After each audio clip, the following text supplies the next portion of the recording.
الحمد لله كفى وسلام على عباده الذين اصطفى اما بعد فاعوذ بالله من الشيطان الرجيم بسم الله الرحمن الرحيم ان الله وملائكته يصلون على النبي يا ايها الذين امنوا صلوا عليه وسلموا تسليما اللہ رب محمد صلی اللہ علیہ وسلم نحن عباد محمد صلی اللہ علیہ وسلم۔ اسلام کی تعلیم،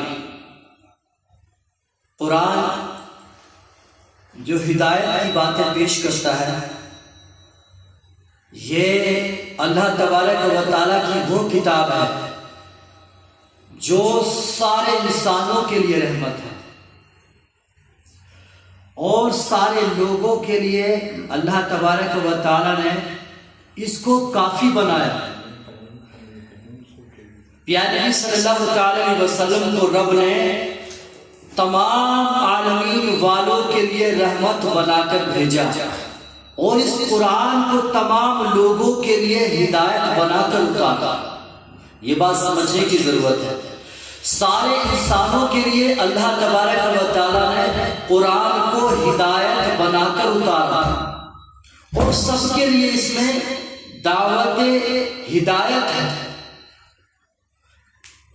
چاہے عرب کے لوگ ہوں یا ہند کے ہوں یا سندھ کے ہوں، دنیا کے کسی بھی خطے کے ہوں، سبھی کے لیے اس میں ہدایت ہے۔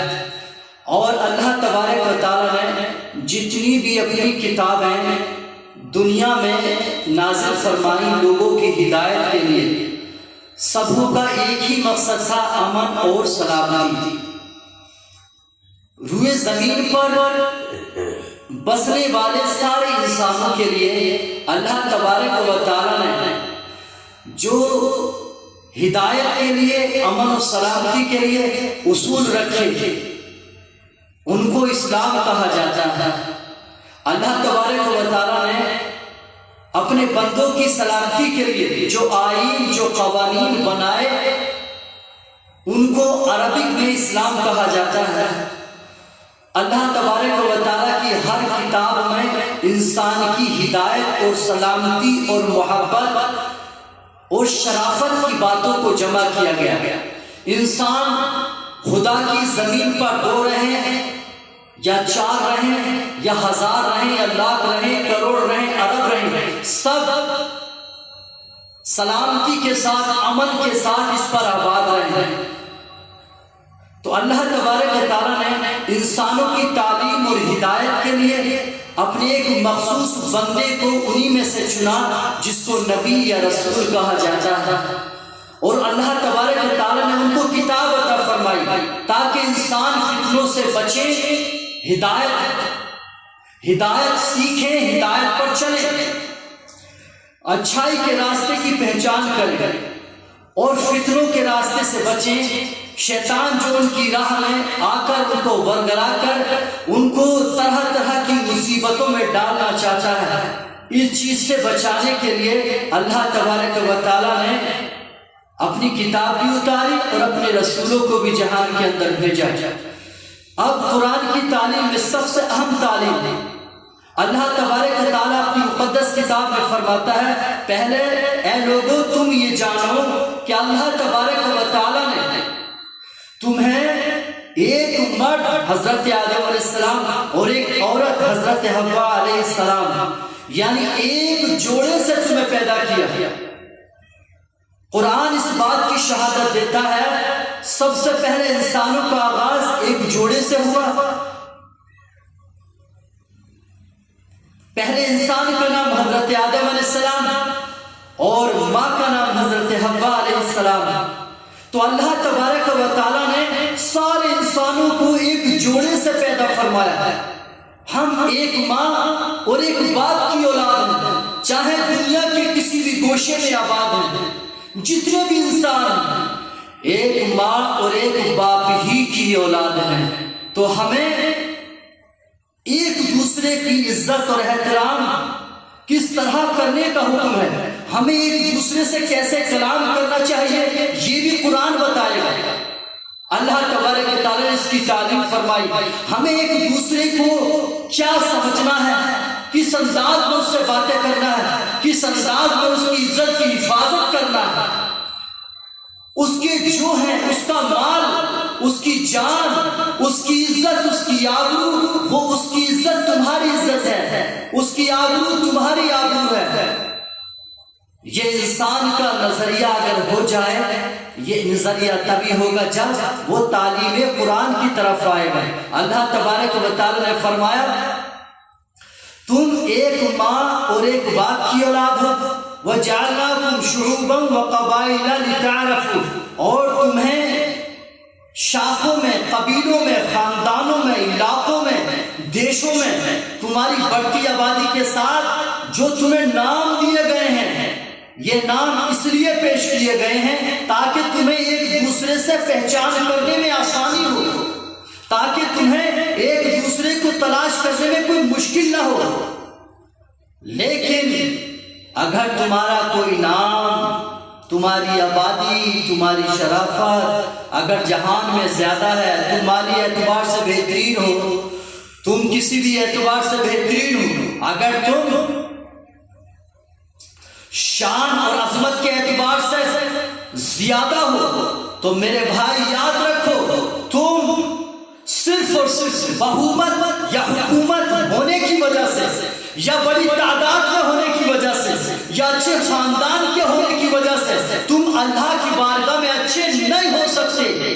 کیونکہ قرآن تعلیم دے رہا اِنَّ أَكْرَمَكُمْ عِندَ اللَّهِ أَتْقَاكُمْ، بے شک رب کے یہاں تو تم میں بہترین وہ ہے جو اچھے کام کرتا ہے، یعنی جو تم میں پرہیزگار ہے، برائیوں سے بچنے والا ہے، برے کاموں سے پرہیز کرتا ہے. اچھے کام کرے گا سمجھ لو وہ اللہ کی بارگاہ میں بہترین ہے.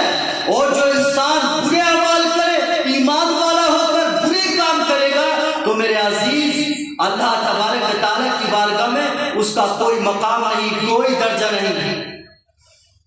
اللہ تبارک و تعالیٰ نے فرمایا اللہ کی بارگاہ میں بہترین وہ ہے جس کے کارنامے اچھے ہیں، جو اللہ تبارک و تعالیٰ کے فرمان کا احترام کرتا ہے، اس کے فرمان پہ عمل کرتا ہے، تو اللہ تبارک و تعالیٰ ان کو عزت عطا فرمائے گا، ان کو شان عطا فرمائے گا. اس روئے زمین پر جو چند روزہ انسانی زندگی ہے، اللہ تبارک و تعالیٰ نے چند سالوں کے لیے، یہ جب تک اللہ چاہتا ہے، جو رب نے اپنے بندے کو سانسیں عطا فرمائی ہیں ان سانسوں کو گزار رہا ہے. لیکن ان سانسوں کو، اس زندگی کو نعمت سمجھ کر انسان اللہ تبارک و تعالیٰ کی رضا کے لیے، اس کی خوشی کے لیے اچھے طریقے سے استعمال کرے، تو اللہ تبارک و تعالیٰ دنیا و آخرت میں اس کا شاندار انعام عطا فرمائے گا. تو روئے زمین پر ہم جہاں بھی آباد ہیں، ہم اس مریادہ کا خیال کریں، جس سے بھی کلام کریں، جہاں بھی جائیں، اگر کوئی انسان ملتا ہے ادب اور احترام کے ساتھ بات کریں، اخلاق کا دامن نہ چھوڑیں. اگر ہمارے خلاف کوئی اس کا انداز ہو جاتا ہے، یا اس سے کوئی برا برتاؤ ہو جاتا ہے، یا کوئی تکلیف ہو جاتی ہے، تو ہم تکلیف کے بدلے تکلیف پہنچانے کی کوشش نہ کریں، بلکہ ہم اس کی سوچ کو بدلیں، اس کے نظریے کو بدلیں، اپنے عمل کے ذریعے سے، اپنے انداز کے ذریعے سے ہم اسے اچھا عمل کر کے دکھائیں، اچھا سلوک کر کے دکھائیں. وہ جو اس سے جانوروں کی تصویر نظر نکل رہی ہے، ہم انسان بن کر دکھائیں، ہم بہتر عمل کر کے دکھائیں، کیونکہ ہمارے عمل ہی کے ذریعے سے پورے جہان میں انقلاب آ سکتا ہے.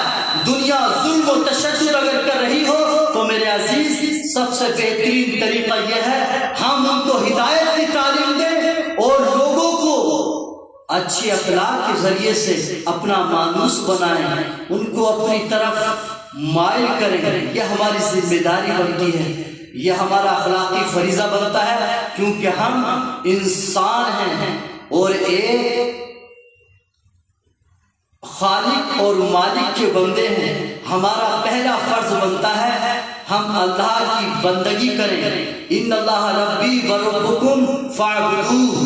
انبیاء کرام نے، سارے رسولوں نے، سارے نبیوں نے، سارے اسلاف نے ہمیں ایک ہی تعلیم دی کہ بے شک تمہارا رب اور ہمارا رب ایک ہے.